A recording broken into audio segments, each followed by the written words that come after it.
시청자 여러분 안녕하십니까? 이슈를 더 쉽게 풀어드리는 더 뉴스 시작합니다. 싸우는 정치에 익숙해져 있기 때문일까요? 월요일과 화요일 국회에 있었던 여야 당대표 연설 때도 여야 의원들은 막말과 고성을 서로 주고받았습니다. 대통령의 수능 발언, 의원수 감축, 불체포 특권 포기 서약 등 여야 공방은 오늘도 계속됐습니다.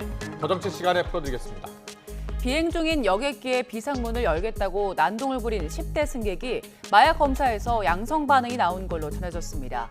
비행기 비상문 개방을 시도할 경우 법적 처벌과 함께 마약 복용 후 비행기 탑승을 막을 수 있는 대책은 무엇이 있는지 알아보겠습니다. 먼저 오늘의 주요 뉴스부터 보시겠습니다. 정부가 공교육 강화를 위해 2025학년도의 선택 과목은 절대평가, 1학년 공통과목은 상대평가를 하기로 했습니다. 이어 내일부터 2주 동안 학원 부조리 집중 신고 기간을 운영키로 했습니다. 잠시 뒤 국회 본회의에선 스토킹 범죄 처벌 등에 관한 법률 개정안 등을 표결합니다. 법안이 통과되면 피해자와 합의하더라도 스토킹 범죄를 처벌할 수 있게 됩니다. 수능 논란이 확산하자 국민의힘은 이권 카르텔 존재 가능성을 거론하면서 사교육계를 겨냥했고, 더불어민주당은 대통령 발언의 교육 현장이 쑥대밭이 됐다며 공세 수위를 높였습니다. 프랑스 파리에서 윤석열 대통령이 재계 총수들과 공식 리셉션에 참석해 오는 2030년 부산 세계박람회 유치 홍보를 이어갑니다. 윤 대통령은 유럽 지역 투자 신고식 행사에 참석한 뒤 다음 순방지인 베트남으로 떠날 예정입니다. 전기 요금이 3분기에는 동결됐습니다. 국민의힘 김기현 대표는 후반기에도 전기나 가스 요금을 버틸 수 있다며 동결을 시사한 반면, 민주당 박광훈 원내대표는 추경 편성을 촉구했습니다. 지난해 태풍 흰남노로 피해를 입은 경북 포항시의 하천 정비가 지지부진한 걸로 나타났습니다. 응급 복구만 이뤄졌고 올해도 행정 절차를 밟느라 5달을 허비한 걸로 확인됐습니다. 공교육 강화를 강조하고 있는 정부가 2025학년도 고교학점제와 자사고 존치에 대한 구체적인 내용을 공개했습니다. 또 최근 불거진 교육계 이권 카르텔 문제에 엄정 대응하겠다면서 공정한 수능에 관한 우려와 억측을 자제해달라고 당부했습니다. 취재기자 연결합니다. 신주원 기자. 네, 사회정책부입니다. 고교학점제가 2025학년도부터 전면 시행되는데요. 어떤 방식으로 평가가 이루어집니까? 네, 한마디로 선택 과목에 대해서는 절대평가를 하고 1학년 공통과목은 상대평가를 한다는 방침입니다. 먼저 개별 선택 과목에 대해서는 A부터 E까지 5단계로 나눠 성취도를 절대평가하고 기존의 석차 9등급 표기는 해지됩니다. 대신 과목 평균과 수강자 수, 성취도별 분포 비율까지는 공개됩니다. 1학년 공통과목에 대해서는 기존처럼 석차 9등급을 함께 표기하는데요. 내신 변별력을 위해 기존 상대평가 방식을 유지한다는 겁니다. 이 밖에 자사고 존치에 관한 내용도 밝혔습니다. 외국어 고등학교와 국제고를 특수목적 고등학교로 유지하면서 통합 운영하는 방안을 제시했습니다. 다만 고교 서열화나 사교육 시장 확대로 이어질 우려가 있다는 지적에 대해서는 정원 일부를 지역 인재로 선발하는 등 입학 전형을 철저히 관리하겠다고 답했습니다. 새로운 사교육 유발 요인이 되면 안 되기 때문에 오늘 이제 발표드린 그런 후기 학생 선발이라든가 자기주도 학습 전형을 지속하겠다는 말씀을 드린 거고요. 이제 학교들의 그런 이제 선행 학습 유발 요인에 대해서는 점검을 더욱 강화하겠다는 말씀도 드립니다. 네, 또 최근 불거진 교육계 이권 카르텔 문제에 엄정 대응하겠다고 했는데요. 어떤 내용입니까? 교육부는 내일부터 2주 동안 학원 부조리에 관한 집중 신고 기간을 운영하기로 했습니다. 수능 문제를 둘러싼 교육계 이권 카르텔과 허위 과장 광고 등이 신고 대상입니다. 교육부는 신고 사안에 대해 교육청 등 관계 기관과 함께 엄정 대응하겠다면서 공정한 수능의 의미를 거듭 강조했는데요. 이주호 교육부 장관은 올해 수능을 둘러싼 각종 억측과 과도한 우려를 자제해달라고 당부했습니다. 공정한 수능은 쉬운 수능, 어려운 수능이 아니라 공교육 과정에서 다루지 않은 문제는 배제하면서 적정 난이도로 시험의 변별도는 갖춘 수능입니다. 학교 등에서 제기하는 각종 억측에 대해서는 불안과 염려를 거두어 주시기 바랍니다. 이와 관련해 교육부는 오는 26일 사교육 경감 대책을 발표하면서 정부가 제시한 공정한 수능에 대한 구체적인 내용을 공개할 예정입니다. 지금까지 사회정책부에서 전해드렸습니다. 대학 수학 능력 시험 이제 150일도 남지 않았습니다. 그런데 윤석열 대통령의 이른바 공정한 수능 발언을 둘러싼 정치권의 공방은 연일 계속되고 있습니다. 국민의힘은 수능을 중심으로 하는 이권 카르텔 존재 가능성까지 거론하면서 사교육계를 겨냥하고 나섰는데 민주당은 대통령 말 한마디에 교육 현장이 쑥대밭이 됐다면서 공세의 수위를 높이고 있습니다. 국회 연결합니다. 조성호 기자. 네, 국회입니다. 수능 관련 정치권 공방 오늘도 계속 이어지고 있다고요? 네, 정부가 공교육 경쟁력 제고 방안을 발표하면서 수능을 둘러싼 교육계 이권 카르텔과 허위 과장 광고 등 학원 부조리를 집중 점검하기로 한 가운데 여당도 사교육계를 직접 겨눴습니다. 당 대변인 논평을 통해서 교과서 밖에서 출제되는 고난이도 문제, 이른바 킬러 문항은 사교육 이권 카르텔이 뿌리내리게 하는 기반이 될 뿐 아니라 경제력 차이가 결과 차이로 이어지는 불공정 수능의 근본 원인이라고 질타했습니다. 이철규 사무총장은 이른바 일부 강사들의 막대한 이익은 범죄이자 사회 악이라고까지 언급했는데요. 직접 들어보시겠습니다. 수능 시험을 중심으로 한 교육계 이권 카르텔이 존재하는지 한번 지켜보시죠. 불특정 다수에게 피해를 주면서 그 피해를 바탕으로 해서 자신의 이익을 취하는 것은 이건 초과 이윤을 취하는 것은 이거는 범죄입니다. 이건 사회 악이죠. 이건. 민주당은 윤석열 대통령이 대한민국 교육의 최대 리스크라고 비판 수위를 높였습니다. 이재명 대표는 아침 회의에서 대혼란을 초래하고 나몰라라 하는 대통령의 무책임한 태도가 더 큰 문제고 여당은 수습은커녕 대통령이 교육 전문가라며 지켜세우고 교육부 수장도 30년 경력이 무색하게 대통령을 두둔하는 데 여념이 없다고 질타했습니다. 들어보시죠. 대통령의 말 한마디에 교육 현장이 그야말로 아수라장 쑥대밭이 됐습니다. 수능을 5개월 앞둔 수험생들은 발만 동동 구르고 있고 학부모들은 속이 시커멓게 타들어갑니다. 네, 어제 국민의힘 김기현 대표 국회 연설을 했는데요. 언급했던 내용 중에 국내에 거주하고 있는 중국인 투표권 제한과 관련해서 야당은 어떤 반응이 나왔습니까? 네, 먼저 김기현 대표는 오전에 신문방송 편집인협회 초청 토론에서 지방선거 투표권을 국내 거주 외국인에게 주는 걸 제한해야 한다는 어제 교섭단체 대표연설 발언과 관련한 질문을 받았습니다. 외국인 투표권이 특정 나라에 너무 많이 집중되면 민심을 왜곡할 수 있다면서 상호주의 원칙에 따라 다시 검토할 때가 됐다며 총선 공약으로라도 추진하겠다는 뜻을 밝혔는데요. 들어보시겠습니다. 야당 쪽에 찬성한다 그러면 뭐 총선 공약을 할 필요는 없을 것 같고요. 만약 야당 쪽에서 찬성하지 않는다 그러면 총선 공약으로 내세워서라도 상호주의 원칙을 지켜나갔으면 좋겠다 하는 것이 제. 김 대표는 민주당 의원들의 잇따른 중국 방문에 대해서 조공 외교라고 비판해온 것에 대해서는 중국 측 돈을 받고 가서 비판하는 거라고 말했습니다. 이와 관련해 방중했던 민주당 의원들은 기자 간담회를 열고 대중 외교를 강화해서 상황을 개선할 필요가 있고 정부나 집권당이 먼저 해야 할 일을 야당 의원들이 대신해 주는 거라고 반박했습니다. 김 대표가 언급한 중국인 투표권 제한과 관련해서는 민주당은 미온적인 반응입니다. 당장 내년 총선이 아니라 3년 뒤 지방선거에 적용되는 문제인데 반중 정서를 자극하려는 의도가 있는 발언이라고 언급했습니다. 박성준 대변인 발언 들어보시죠. 지방 참정권 부여를 한 거였기 때문에 2026년에 이슈가 될 수 있는 이슈인데 김기현 대표 의도적으로 반중 정서를 자극하는 의도성 있는 발언 아니겠느냐.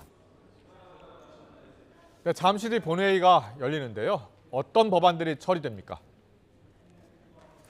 네, 오후 2시 이제 곧 본회의가 열릴 예정입니다. 어제 법제사법위원회를 통과한 스토킹 범죄 처벌 등에 관한 법률 개정안 등이 처리가 될 예정입니다. 기존 스토킹 처벌법에는 반의사 불벌 조항, 다시 말해 피해자가 처벌을 원하지 않으면 재판에 넘기지 않도록 하는 규정이 포함되어 있는데 이것을 폐지하는 게 골자입니다. 가해자가 합의를 요구하며 피해자를 찾아가는 과정에서 보복 범죄나 2차 가해가 발생할 여지가 있다는 지적이 그동안 제기가 되어 왔습니다. 법안이 통과해서 시행이 되면 합의 여부와 상관없이 스토킹 범죄 가해자를 처벌할 수 있는 길이 열립니다.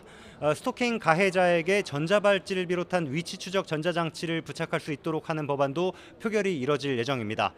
앞서 여야는 이번 주 안에 후쿠시마 오염수 검증 특별위원회와 선관위 특혜 채용 의혹 등에 대한 국정조사 계획서를 처리하는 것을 목표로 협의를 해왔는데요.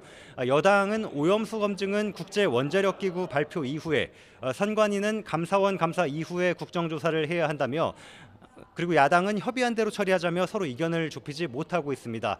따라서 본회의 처리는 조금 늦춰질 수 있을 것으로 보입니다. 지금까지 국회에서 YTN 조성호입니다. 과거 수능 출제위원들이 출제위원 경력을 홍보해서 사교육 시장에 진출을 해도 마땅한 법적 대응 수단이 없는 것으로 드러났습니다. 한국교육과정평가원은 최근 모 사교육 업체 대표가 출제위원 경력을 밝히면서 홍보에 이용해온 문제가 확인돼 법적 조치를 검토했지만 2016년 비밀 유지 서약 강화 조치 이전 위원으로 참여했기 때문에 법적 조치가 어렵다고 했습니다. 해당 사교육 업체 대표는 과거 자신이 8번 수능 출제위원으로 참여했고 이 경험을 바탕으로 모의고사 문제를 제작하고 있다고 홍보해왔습니다. 평가원 서약서의 법적 조치 규정은 2016년 수능 모의고사 출제에 참여한 현직 교사가 학원 강사에게 문제를 유출한 사건을 계기로 강화됐습니다. 윤석열 대통령이 프랑스 파리에서 열린 국제박람회기구 총회에서 직접 영어 연설을 하며 부산 엑스포 유치 의지를 피력했습니다.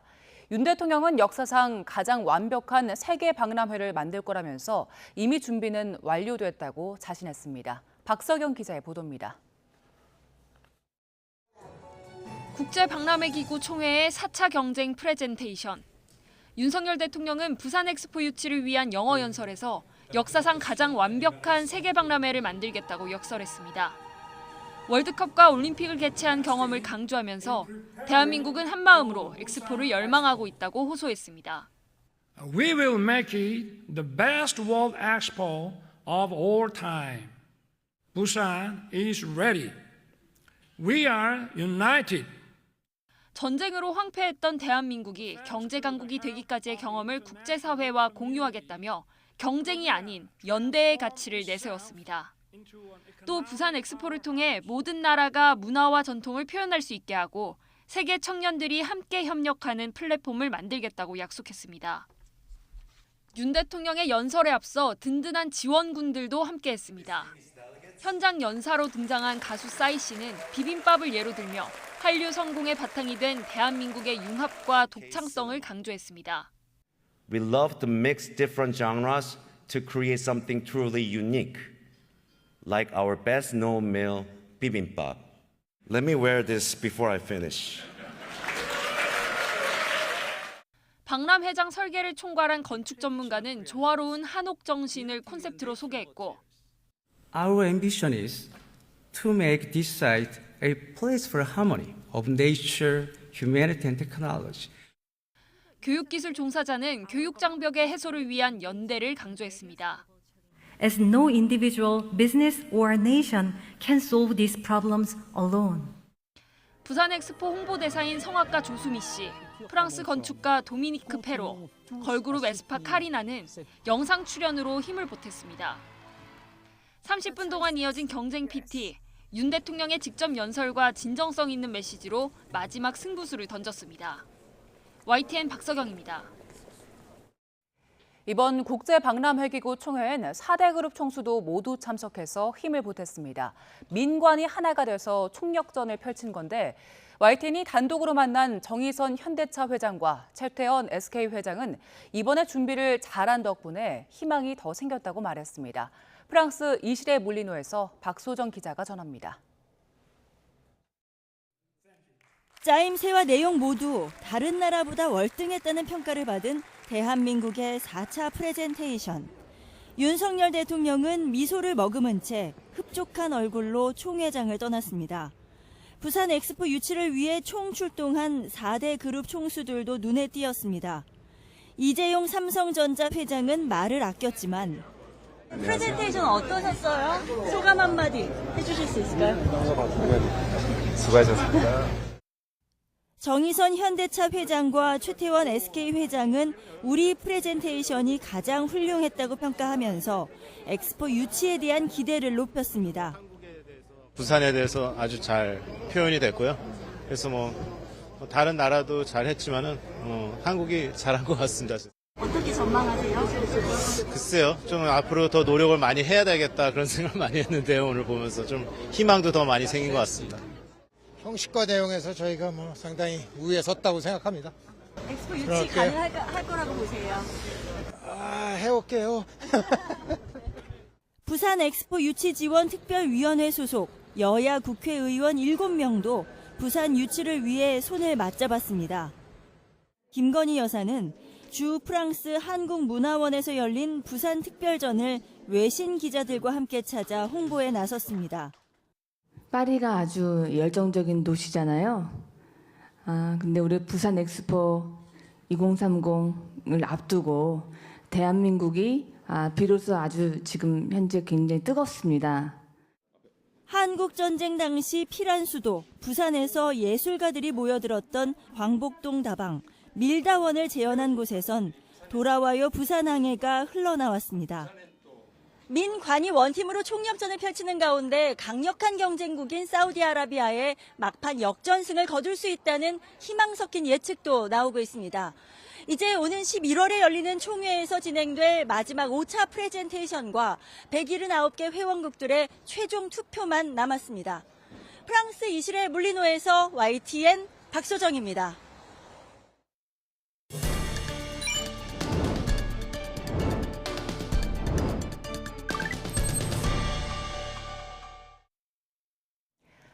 앞서 보신 것처럼 2030 부산 엑스포 유치를 위해 많은 사람들이 발벗고 나섰죠. 이전에도 세계 3대 국제 행사를 우리나라에 유치하기 위해 많은 이들이 땀을 흘렸습니다. 세 번째 도전 만에 유치에 성공한 평창 동계올림픽. 거듭된 고배에 이번에는 꼭 유치하고 싶다는 당시 국민적 열망이 대단했죠. 이런 국민의 성원을 담은 깜짝 인물들의 평창 프레젠테이션이 힘을 발휘했는데요. I'm an example of a living legacy of our government's efforts to improve the standard of Korean motorsport. And I know now, perhaps, more than I ever imagined, what our victory would mean. It will mean the possibility for success and achievement. 김연아 선수, 자신의 이야기를 통해 평창 올림픽 유치의 당위성을 설득했는데요. 유창한 영어 PT와 또 당당한 여유는 당시 IOC 위원들에게 강렬한 인상을 남겼습니다.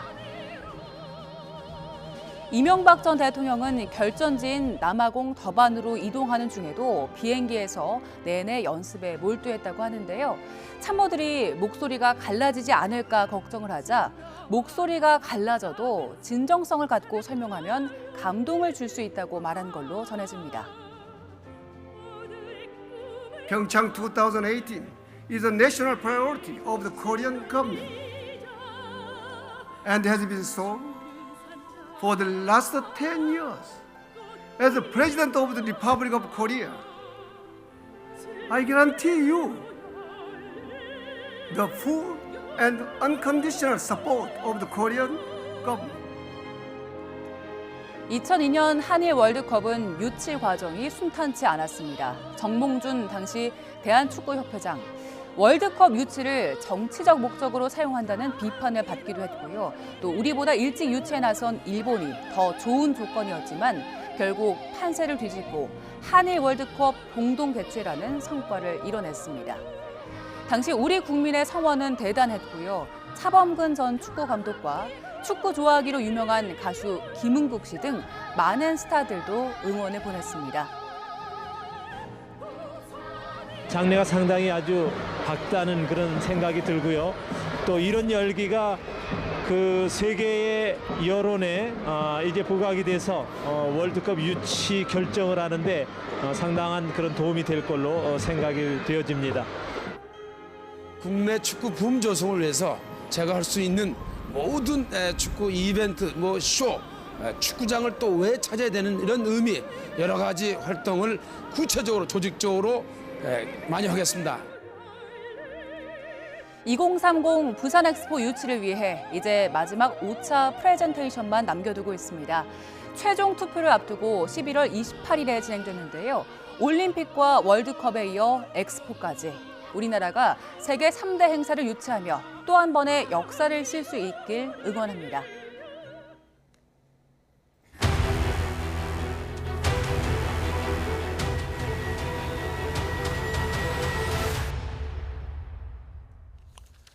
YTN은 장마철을 앞두고 지난해 발생한 수해 현장을 찾아서 점검하는 기획 보도를 이어갑니다. 오늘은 태풍 흰남노로 막대한 피해를 본 경북 포항시를 찾았습니다.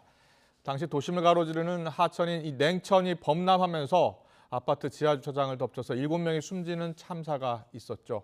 현장에 YTN 취재기자 나가 있습니다. 김근우 기자. 네, 경북 포항시 냉천에 나와 있습니다. 네, 범람했던 하천 냉천 정비 공사가 시작이 됐는데요. 얼마나 완성이 됐습니까? 네, 이곳 냉천은 지난해 9월 태풍 흰남노 당시 범람에 인근 지역에 큰 피해를 주었던 하천인데요. 지금은 제 뒤로 보이시는 것처럼 하천 정비 공사가 한창 진행이 되고 있습니다. 그런데 이 공사 시작된 지 아직 한 달이 채 지나지 않았습니다. 그러니까 지난해 9월에 태풍 흰남노가 몰아닥쳤기 때문에 거의 9개월 만에 공사가 제대로 시작이 된 건데요. 그 예산 문제로 작년에는 응급복구 정도에만 만족해야 했고 본격적인 정비 공사는 지난달 5월에야 시작한 겁니다. 올해 들어서도 계획을 잡고 행정 절차를 밟느라 5달을 허비했고 결국 지난달 말에야 첫 삽을 떴는데요. 복구 공사가 모두 끝나려면 앞으로 2년이 남았습니다. 지금 진행하는 공사는 하천 가장자리에 있는 흙을 긁어내고 주차장을 정리해서 폭을 넓히는 과정입니다. 장마철을 앞두고 물이 잘 빠져서 작년 같은 수해가 없도록 하기 위한 응급조치에 가깝습니다. 바꿔 말하면 그런 응급조치만 가지고 앞으로 2번이나 더 장마철을 놔야 한다는 겁니다. 공사를 맡은 경상북도는 우선 최대한 공사 기간을 줄이고 그래도 긴급 상황이 발생하면 제방을 쌓는 등 다른 대책도 마련해 피해를 방지하겠다는 계획입니다. 네, 그리고 하천이 범람하면서 인명피해가 났었던 아파트, 지금 상황은 어떻습니까? 네, 지금은 모두 그쳤습니다만 이곳 포항에는 오늘 아침부터 다시 한번 비가 내렸습니다. 사고 이후 10달이 흘렀습니다만 주민들은 여전히 오늘처럼 비가 오는 날이면 건너편으로 보이는 냉천을 보면서 오늘은 물이 넘지 않나 하루하루 걱정하는 그런 모습이었는데요. 태풍 흰남노가 이곳 포항을 휩쓸고 지나간 건 지난해 9월입니다.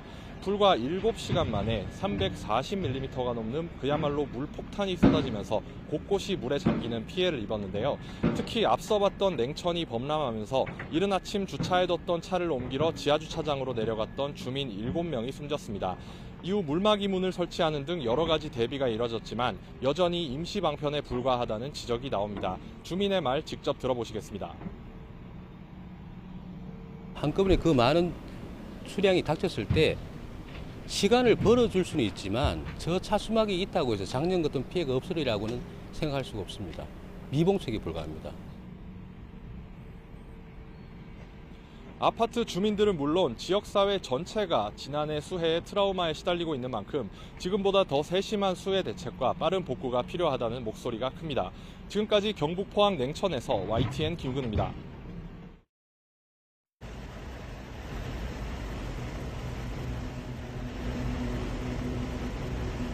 나 할 일도 많은데 죽는 건가? 이런 생각도 들고 영화에서 보면은 그런 재난 영화들 보면 대체로 죽잖아.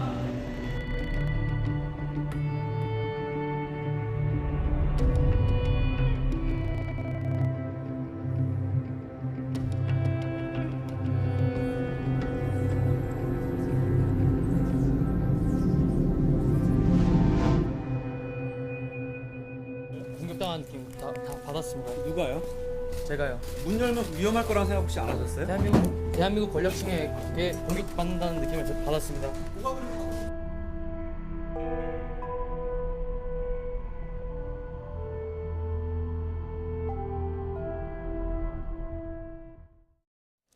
네, 저희가 잠깐 사진으로 보여드렸는데 9km 상공에서 벌어진 일이었고요. 탑승객이 비행기 비상문을 열려고 난동을 부린 사건이었습니다. 승무원들이 제압을 했는데 이 10대 승객 나중에 검사를 해보니까 마약 양성 반응이 나왔다고 합니다. 네, 지난달에는 착륙 직전 200m 상공에서 비행기의 비상문이 열리는 아찔한 사고도 있었죠.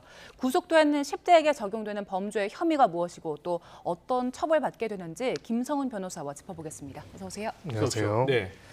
지금 10대로 알려진 남성 조금 전에 이제 구속영장 실질심사 받을 때 기자들이 이제 질문 던졌는데 이상한 말들을 저렇게 하더라고요. 그런데 이 사건 자체를 보면요. 그 9km 상공에서 저 10대 승객이 난동을 부린 거예요. 비상문을 열겠다고 했던 거죠. 1시간 동안 난동을 부렸습니까? 네, 일단은 지금 그 내용을 보면은요. 예. 일단 이제 문을 열겠다 이런 식의 난동을 부린 건 맞고요. 일단 기본적으로 근데 이 1시간 이상의 이제 시간이 걸렸다라고 보이는 게 네. 처음에부터 이제 좀 이상한 태도들을 보였다고 합니다. 그래서 이제 좀 불안하다, 답답하다는 식으로 이야기를 하면서 자리를 옮겨달라고 하고요. 예. 그리고 또 1시간 이상 출입문 개방 시도를 하는 그런 행동을 보였고 이제 제압했다라는 거는 소위 말해서 이제 그냥 말로 지시가 안 들었다는 거겠죠. 이제 물리적으로 이제 제압해가지고 구금하는 과정까지 거쳤다고 하고요. 저희가 시간대별로 좀 정리를 했는데요. 네. 예. 예, 지금 기본적으로는 이제 새벽 시간에 출발한 비행기여서 사실 다들 피곤했었던 그런 시점이라 볼 수가 있는데 예, 예. 기본적으로는 이제 불안정한 자세 어떤 그런 태도를 보여서 기본적으로 이 내용들에 대해서 자리를 계속 이동했고 또 스스로도 답답하다라고 해가지고 또 이동하는 그런 행동들을 벌였는데 나중에는 결국 세 번째 영역에서 출입문 개방 시도까지 하게 되면서 네. 제압과 몸싸움까지 벌어졌다고 합니다. 저렇게 됐군요. 예, 근데 이게 결국 그 1시간여 가까이 이런 난동이 벌어졌다면은 어떻게 보면 저 승객들은 어디 도망도 못 가고 저걸 계속 지켜보지 않았겠습니까? 또 굉장히 심각한 어떻게 보면 위험에 처했던 상황이라고 볼 수가 있고요. 예. 또 이 부분이 심각하게 바라봐야 하는 것들은 단순하게 이런 일이 갑자기 발생했다는 것뿐만이 아니라 저희가 지금까지 뭐 여러 가지 항공기 난동들이 있었지만 이런 식으로 운행 중인 비행기에서 출입문을 개방하겠다라는 식의 난동은 가장 최근에만 벌써 2번이 벌어졌습니다. 그렇죠. 예. 실제로 한 번은 개방까지도 이루어졌고요. 그런 면에 있어가지고는 2가지 점을 볼 필요가 있습니다. 저희가 일단은 이런 소위 말하는 그것이 정신적 불안정이든 아니면 의도적인 계획 범죄이든 간에 이런 형식으로 어떤 물건이나 물품, 위험한 물건을 휴대해서 벌어지는 테러 행위가 아니라 예. 항공기 운항 자체에 있어가지고 승객으로서의 육체적인 활동을 통해 가지고 하는 부분에 대한 항공 안전의 문제를 어떻게 해결하고 방지할 것인지를 볼 필요가 있고요. 두 번째로는 또 이것이 왜 최근 들어서 이렇게 또 많이 발생하고 네, 있는지 네. 여기에 따라서 어떠한 새로운 규정들이나 내용들을 정비할 필요가 있는지 볼 필요가 있습니다. 네, 예. 아직 뭐 범행 동기가 구체적으로 밝혀진 건 없는데 결국 구속이 됐잖아요. 10대 미성년자인데 구속된 이유는 뭡니까? 네, 기본적으로는 지금 이제 도주 및 증거인멸의 우려가 크다라고 보고 있고요. 무엇보다 가장 큰 내용은 이제 또 간이 마약 검사상 양성 반응이 나왔다고 합니다. 예, 예. 그래서 그렇다면은 이 항공기의 안전을 해친 항공안전법 위반 혐의도 굉장히 크지만은 또 마약 관련된 여러 가지 수사들도 진행될 필요가 있기 때문에 예. 이런 내용 때문에 이제 저희 도주 및 증거인멸의 우려가 있다라고 와가지고 일단은 신병을 구속한 거고요. 예. 사실 신병 확보라는 거는 우리가 수사를 제대로 진행하기 위해서 하는 것도 있지만 어떻게 보면은 피의자를 보호하기 위한 것도 있습니다. 예, 굉장히 예. 제가 봤을 때는 지금 인터뷰한 내용이나 지금까지 벌였던 난동만 보더라도 굉장히 불안정한 상태로 보이기 때문에 네. 이런 부분에 있어서도 구속의 필요성이 인정하지 않았을까 이렇게 추단할 수 있습니다. 그렇군요. 자, 그렇다면 어떤 혐의가 적용이 되는 겁니까? 구체적으로? 네, 구체적인 양상에 따라서는 다르겠지만은 네. 항공안전법상으로는 몇 가지 중요한 혐의제들이 있습니다. 예, 예. 소위 말해서 항공기 운항에 있어가지고 영향을 미칠 목적으로 해서 여러 가지 폭행 행위를 하거나 네. 난동을 부리거나 기기 조작을 한 사람들은 10년 이하의 징역에 처한다는 내용이 있고요. 예. 또 흥미로운 거는 내용들은 되게 다양한데 항공기의 소위 말하는 기장의 지시를 따르지 않거나 직원들의 지시를 따르지 않고 운행의 안전에 영향을 미친 사람들도 마찬가지로 10년 이하의 징역에 처할 수 있도록 하는 규정 등을 두고 있습니다. 네. 그래서 지금 항공보안법 위반 혐의가 일단 1차적인 거고요. 예. 두 번째는 이제 마약 혐의가 지금 수사가 그렇죠. 진행 중이기 때문에 예. 또 마약 관련돼 가지고 마약의 종류와 내용에 따라 가지고 관련된 수사와 처벌 또한 이루어질 것으로 보입니다. 네. 네. 네. 앞서 설명을 해주셨는데 비행기 안에서부터 좀 내가 답답하다라는 호소를 하기도 했었고 그 지금 출석하는 과정에서도 계속해서 횡설수설을 했잖아요.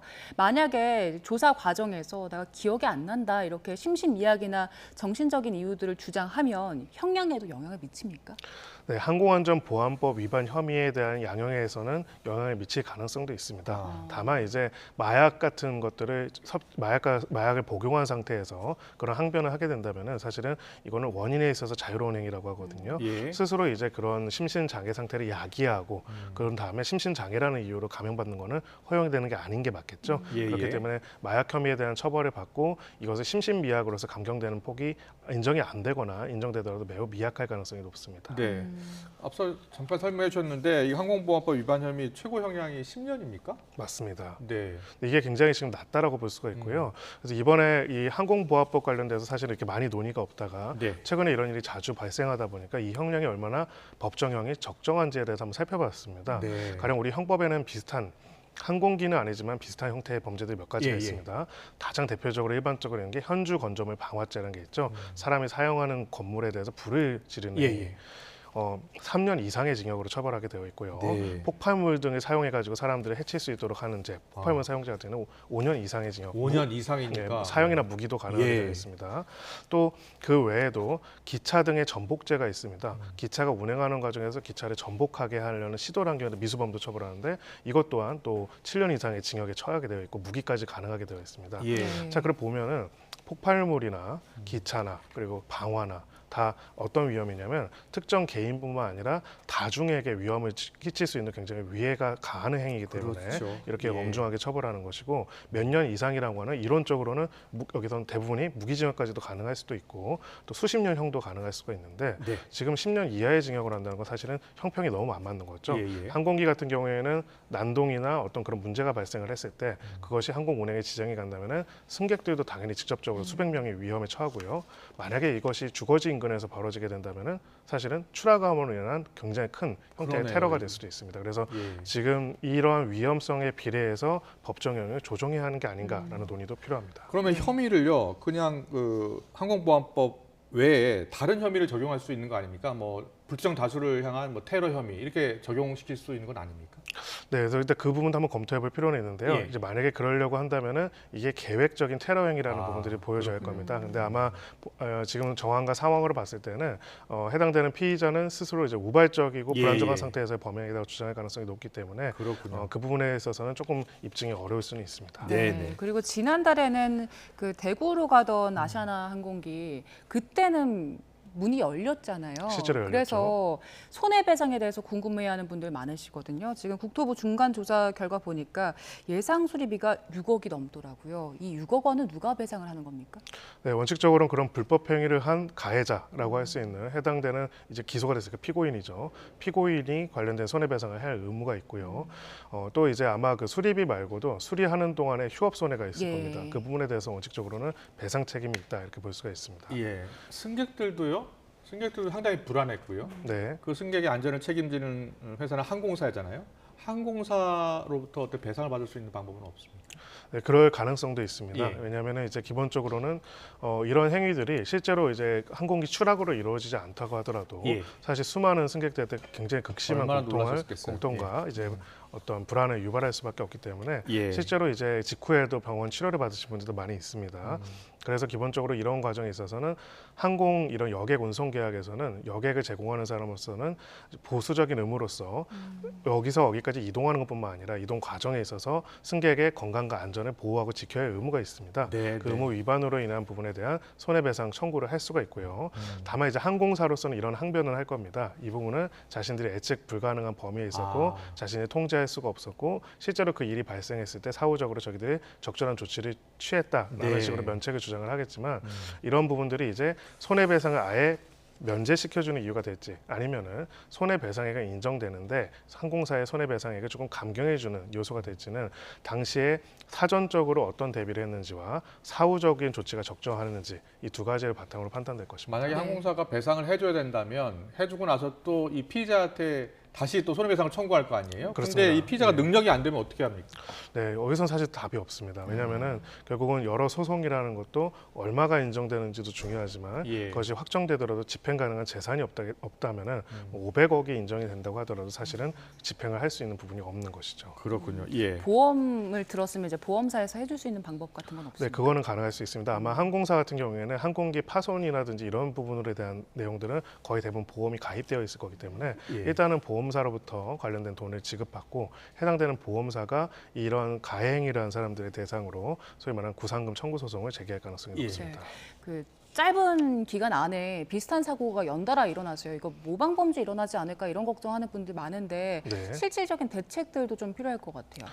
네, 이번 사안을 보면서 가장 제가 눈여겨보는 부분은 우리가 이제 비행기를 탑승할 때마다 안전 검사를 하지 않습니까? 네. 근데 보통 물품에 대해서 여러 가지를 합니다. 그동안에는 계획적이고 고의적인 흉기나 혹은 폭발물 등을 이용한 테러 등이 항공 안전을 위협하는 가장 주된 내용이었다면은 이번 사안에서 보면은 원인은 더 봐야겠지만은 정신적 불안정성도 있을 수가 있고요. 아니면은 어떤 특별한 어떤 흉기나 이런 게 없음에도 불구하고 한 사람이 스스로의 물리력으로서 항공기 운항을 위험에 빠뜨릴 수 있고 심지어 문을 열 수도 있다는 게 확인이 됐습니다. 예.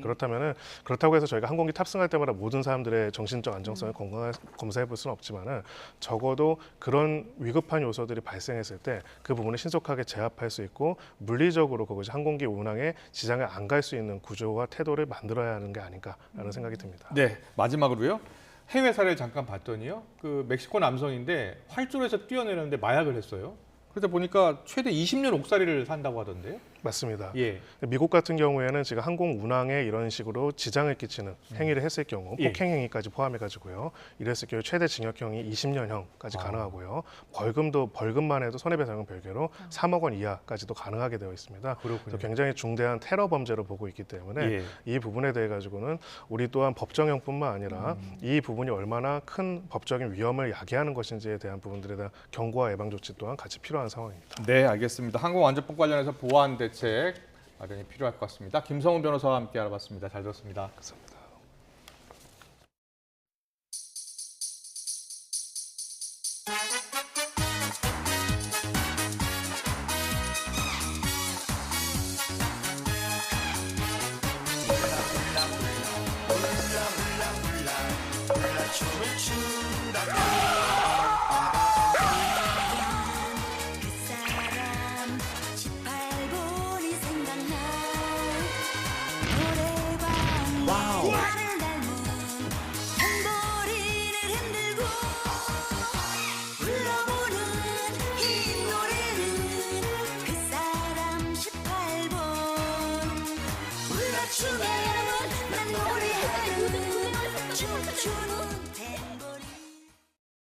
다음 달부터 적용될 전기 요금이 동결됐습니다. 한국전력은 올해 3분기 연료비 조정 단가가 현재와 같은 1kW시당 5원으로 유지된다고 밝혔습니다.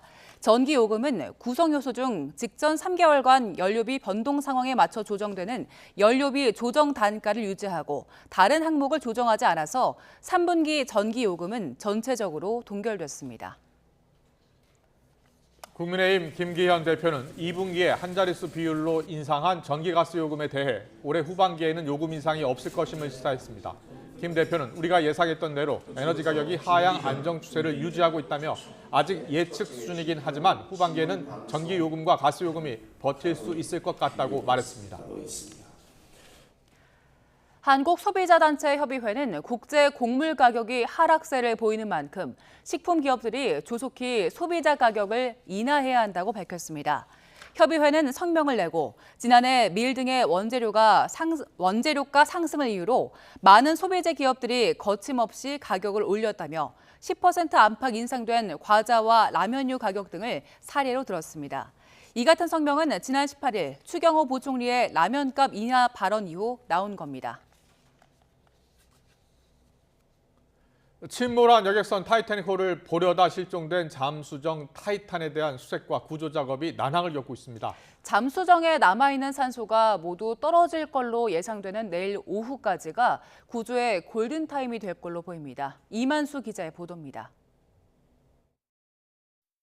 지난 1912년 침몰한 타이타닉호의 잔해를 관찰하기 위한 잠수정 타이탄입니다. 미국 매사추세츠주 케이프코드에서 1,500km 떨어진 곳, 수심 4,000m 바닷속에서 실종된 것으로 추정됩니다. 미국과 캐나다 해군, 해안경비대는 물론 민간 업체까지 투입됐지만 수색 작업은 더디기만 합니다.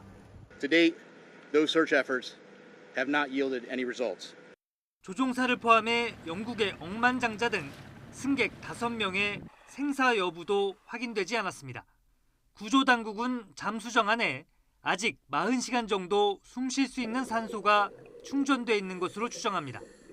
충분히 살려낼 수 있는 골든타임이 남아있다고 가족과 친구들은 믿고 있습니다. I'm just hoping for good news. Every single second, every single minute feels like hours. 하지만 구조와 수색 여건이 녹록지는 않습니다. 함정과 항공기의 음파 탐지기까지 동원됐지만 워낙 범위가 넓어 어려움을 겪고 있습니다. Honestly, it's finding a needle in a haystack. There is nothing like that we can use below the sea. 전문가들은 잠수정 실종 이후로 동력 이상이나 침수, 바닷속 물체에 걸렸을 가능성에 주목합니다. 벌써 실종 사흘째를 지나고 있지만 모두 살아 돌아올 수 있다는 희망의 끈은 아직 그 누구도 놓지 않고 있습니다. YTN 이만수입니다. 네, 방금 전해드린 것처럼 이 실종된 심해 잠수정 수색 작업 난항을 겪고 있는데요. 이 잠수정에는 모두 5명이 타고 있었고요. 영국 국적의 억만장자도 지금 탑승자에 포함되어 있습니다. 그런데 도대체 어떤 여정이었길래 이런 위험을 무릅쓰고 관광에 나섰던 걸까요? 보겠습니다. 이제 영화로도 유명한 타이타닉호죠. 지난 1912년 영국에서 미국 뉴욕으로 향하던 중에 빙하에 부딪혔었고요. 배가 침몰하면서 승객 1,500여 명이 목숨을 잃었던 사건이었습니다. 지난 1985년 해저에서 발견된 타이타닉호 잔해는 유네스코 수중 문화유산으로도 등재가 됐습니다. 이번에 실종된 심해 잠수정은 대서양 해저 4,000m 지점에 가라앉은 이 타이타닉호 선체를 보기 위한 거였는데요. 오션게이트 익스페디션이 내놓은 관광 상품이었는데 8일 동안 진행이 되는 겁니다. 비용은 1인당 25만 달러, 우리 돈으로 무려 3억 4천만 원에 이릅니다. 해외 언론에서는 이번 잠수정 실종을 계기로 최근 여러 나라 부자들 사이에서 불고 있는 익스트림 관광에 주목하고 있습니다.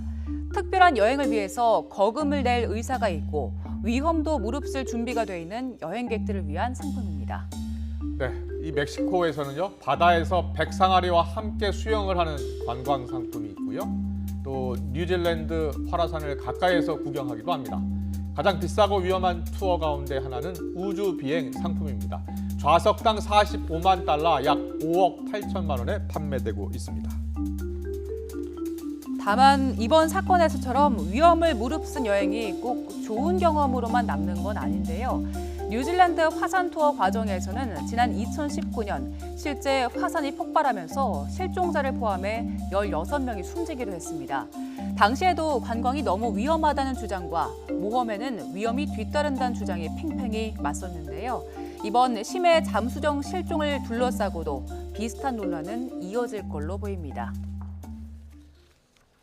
바이든 미 대통령의 둘째 아들 헌터 바이든이 탈세 혐의로 기소됐습니다. 헌터 측은 혐의를 인정하기로 검찰과 합의했는데 공화당은 솜방망이 처벌이라며 비난했습니다. 류재복 기자의 보도입니다. 헌터 바이든은 지난 2017년과 18년 소득세를 내지 않은 혐의로 기소됐습니다. 헌터 측은 혐의를 인정하고 재판하지 않기로 검찰과 합의했습니다. 검찰은 대신 집행유예를 권고하기로 했습니다. 체납세금 120만 달러는 이미 국세청에 냈습니다. 징역 10년형이 가능한 마약 중독 상태에서 권총을 소지한 혐의는 기소되지 않았습니다. 2년 동안 마약을 끊고 총기를 소지하지 않는다는 조건이 붙었습니다. 약물 중독 재활 절차를 밟으면 기소 기록조차 남지 않게 됩니다. I'm very proud of my son. Did you encourage him to take a plea deal, Mr. President? 지난 8일 기밀 문서 유출 혐의로 기소된 트럼프 전 대통령은 중범죄자에게 교통법규 위반 딱지를 끊어줬다며 맹비난했습니다. 공화당도 솜방망이 처벌이라고 비판했습니다. If you were the president's leading political opponent, the DOJ tries to literally put you in jail and give you prison time. If you are the president's son, you get a sweetheart deal. 헌터 바이든은 바이든 대통령을 겨냥한 야당의 단골 공격 대상이 됐습니다. 재판 과정에서 생길 논란을 줄이기 위해 혐의를 인정했지만 바이든 대통령의 재선 가도에 어떤 영향을 미칠지 주목됩니다. YTN 이정국입니다. 네, 이 시각 간추린 뉴스 정리해드리겠습니다. 오늘 아침 9시 반쯤 서울 강서구 화곡 본동 시장 내 도로에서 가로 1.5m, 세로 50cm, 깊이 5m의 땅 꺼짐 현상이 발생해 복구 작업이 진행되고 있습니다. 땅 꺼짐이 일어난 장소는 지난해 10월 도시가스관 공사에 이어서 올해 3월과 4월엔 각각 상수도와 하수도 공사가 진행된 곳으로 확인됐습니다. 어제 오후 3시쯤 서울 관악산 관읍사 인근 세 곳에서 방화로 추정되는 불이 나서 임야 180여 제곱미터를 태우고 1시간 만에 꺼졌습니다. 부산 남부경찰서는 지난 19일 밤 11시 반쯤 부산 용호동 해군 관사 주차장에서 술에 취해 택시기사를 욕하고 때린 혐의로 해군 작전사령부 부사관 20대 A씨를 체포해 군사경찰에 인계했습니다. 치매를 앓는 80대 할머니가 실종 6시간 만에 얼굴이 피멍이 든 채 발견된 가운데 경찰이 CCTV에서 혼자 넘어지는 모습이 여러 차례 확인돼 범죄 혐의점이 없다고 보고 수사를 종결했습니다. 인천지방법원은 운동기구로 8살 딸을 때리고 10살 아들을 집 밖으로 쫓아내 학대 혐의로 기소된 40대 어머니에게 징역 8개월에 집행유예 2년을 선고했습니다. 사업가로부터 불법 정치자금 5천만 원을 조달받고 현금 300만 원씩 든 봉투 20개를 윤관석 의원에게 전달한 혐의를 받는 송영길 전 대표의 전직 보좌관 박모 씨가 검찰에 재소환됐습니다. 서울 서부지법은 이태원 참사 직후 보고서 삭제 지시를 내린 혐의로 구속된 박성민 전 서울경찰청 공공안녕정보외사부장과 김진호 전 용산경찰서 정복과장의 보석 청구를 받아들였습니다. 반려견 관련 사업에 투자하면 원금과 고수익을 보장하겠다며 투자자를 모집한 뒤 1,600억 원을 가로챈 일당이 검찰에 넘겨졌습니다. 사무장 병원이나 사무장 약국으로 불리는 불법 개설기관 가담자 중 41%는 의사나 약사로 주로 70대 이상이 명의를 빌려준 것으로 나타났습니다. 조 바이든 미국 대통령이 핵 미사일 프로그램을 이유로 북한을 미국의 국가 비상사태 대상으로 다시 지정했습니다. 중미 온두라스의 여성교도소에서 갱단 간 분쟁으로 보이는 폭동이 일어나 총격과 방화로 40여 명이 숨졌습니다. 팔레스타인 요르단강 서안지구에서 무장단체 하마스 조직원 등의 총기 난사 사건으로 최소 4명의 이스라엘인이 숨졌습니다.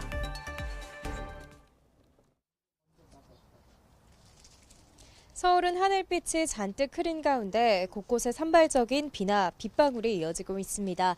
하지만 이 비도 오후에는 대부분 그치겠는데요. 하지만 흐린 날씨 속에 현재 서울 기온은 21.4도로 예년 기온을 7도가량 크게 밑돌고 있습니다. 오늘 외출하신다면 얇은 외투 챙기셔서 체온 조절에 신경 써주시기 바랍니다. 내일은 전국 하늘에 구름만 많이 지나겠습니다. 공기도 깨끗하겠는데요. 다만 오전부터 저녁 사이 중부와 경북 북부 내륙에는 5에서 40mm의 소나기가 지나는 곳이 있겠습니다. 내일 아침 기온은 예년과 비슷하게 출발하겠습니다. 서울 18도, 광주 20도, 부산은 21도로 예상되고요. 한낮에는 대부분 체감 온도가 30도 안팎까지 오르겠습니다. 내일 서울 낮 기온 26도, 광주 29도, 대구는 30도가 예상됩니다. 모레는 내일보다 기온이 더 올라 30도 안팎의 여름 더위가 나타나겠고요. 다가오는 일요일 전후로는 제주도에 올해 첫 장맛비가 내릴 전망입니다. 요즘 기온차가 무척 들쑥날쑥합니다. 이런 날씨에는 감기 등 호흡기 질환이 우려되니까요. 건강관리에 각별히 신경 써주시기 바랍니다. 지금까지 YTN 윤수빈입니다. 네, 우리 정치, 싸우는 정치에 익숙해졌기 때문일까요? 월요일과 화요일 국회에 있었던 여야 당대표 연설 때 보니까 여야 의원들이요 서로 막말과 고성을 주고받았습니다. 대통령의 수능 발언, 또 의원수 감축과 불체포 특권 포기 서약 등을 놓고 여야 공방은 오늘도 계속됐습니다. 잠시 뒤 더 정치 시간에 풀어드리겠습니다.